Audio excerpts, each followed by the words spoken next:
when she'd finished with that, she realized, I'm so connected. She came up to me and she said, I am so connected to these people. She said, I'm more akin to the farmers in the middle of Spain than I am to the people in New York. Anyone get that feeling ever? If you think about it, she was, because that was the community she came from.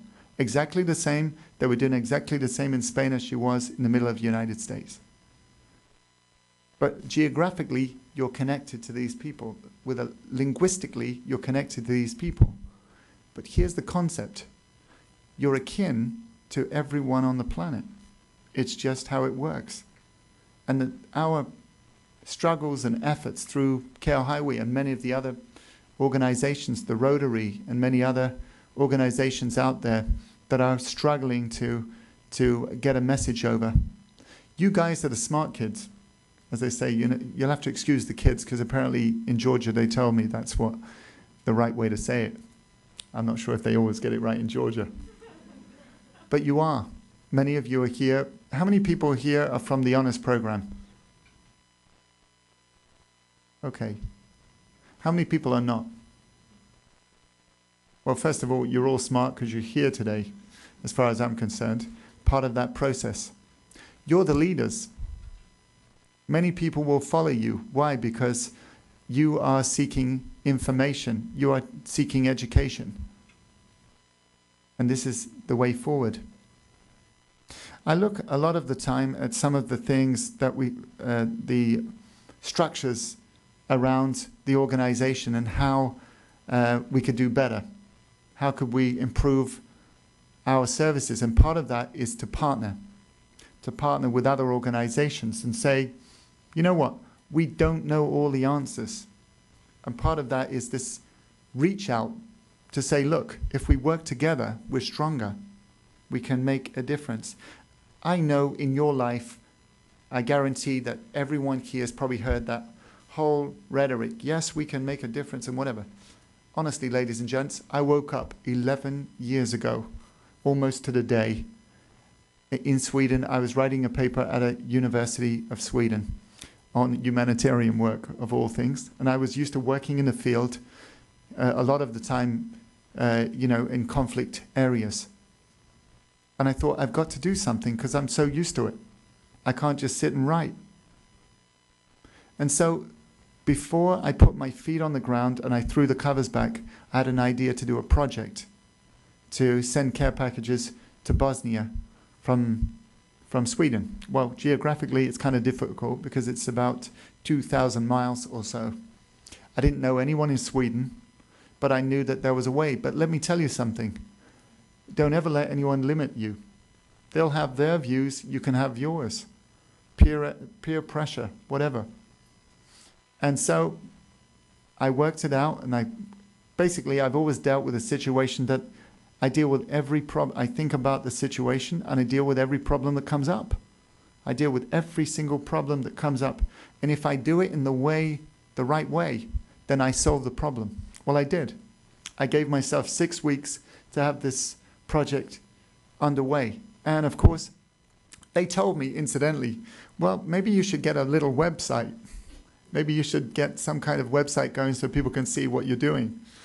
And then, of course, they said, well, maybe you should have a logo because, that way you can, be able to, people can relate to, who are we giving this to?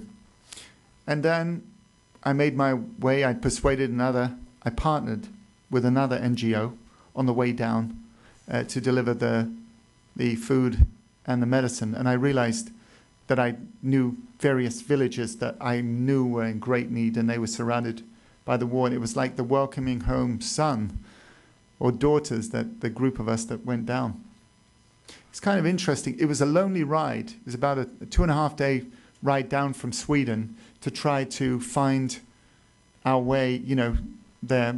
I drove down with a very interesting Bosnian truck driver who had not the best manners in the world. But needless to say, he turned out to be a wonderful guy.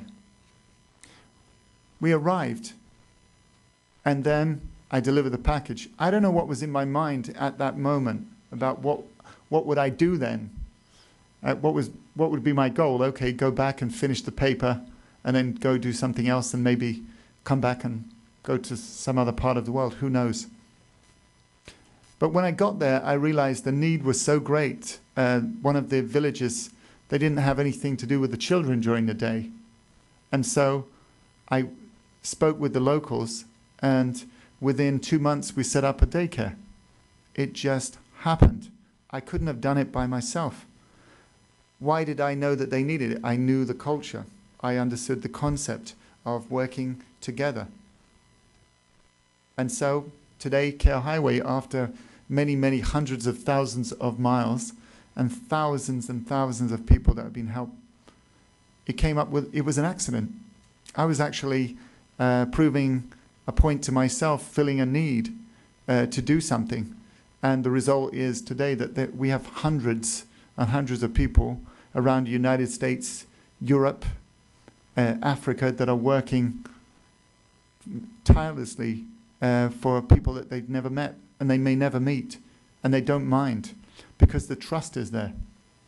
Now, when I think about being a global citizen, maybe it means that I don't speak all the languages in the world. I speak a few, but not all the languages in the world. I think the concept is about getting to know what is important to those nations.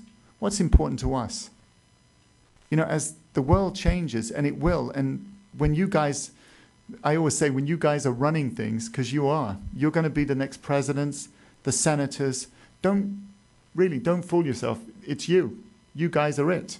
You're going to be the driving force. You'll decide what's going to happen in this country. I mean, seriously, never let anyone take that away from you, your possibilities. And in that is the possibility, ladies and gents, of changing the world. Now, that's a big job. You know, people say, well, that's not going to get me through my next baseball or volleyball game or write that paper for me. It's the bigger picture, ladies and gents, and that's what I'm asking you to look at today. You can see these posters over here. This is Kenya, this is Serbia. These kids. What is the concept of help? When we think about communication, we talk about relationships, we talk about partnership. If you look at the group on the far right-hand side, as a group of people, 104 people, they used to live on a dump, a city dump. And you think, well, I guess that's how it is. Sorry, it's not. There was a war in Kosovo. And basically, they running like anyone would to save their family. They kept running until people didn't beat them and send them somewhere else. And everyone was comfortable with them sitting on the city dump. I went there, I partnered with another organization to take a look at the situation.